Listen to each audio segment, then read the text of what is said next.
बिस्मिल्लाहिर्रहमानिर्रहीम। आज मैं आपको बताने वाला हूँ कि बेहोशी का इलाज। कुरान पाक की एक छोटी सी आयत मुक़द्दसा आपने पढ़ लेनी है। अगर आपका कोई अजीज़ रिश्तेदार कोई ख़ास बेहोश हो जाता है तो उसका बेहतरीन इलाज कुरान पाक से कीजिए।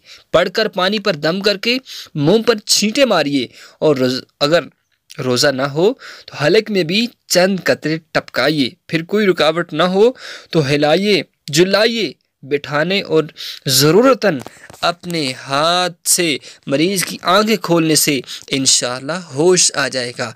आपने करना क्या है कि आपने ला तअख़ुज़ुहु सिनतुन वला नौम, आयतल कुर्सी की आयत का ये हिस्सा जो आपको नज़र आ रहा है, ला तअख़ुज़ुहु सिनतुन वला नौम, पढ़कर पानी पर दम करके उसको पिलाना है या उसके हलक में डालना है या उस पर इसके छींटे लगाने हैं। इंशाअल्लाह अज़्ज़ा वजल होश में आ जाएगा। सल्लु अलल हबीब सल्लल्लाहु तआला अला मुहम्मद।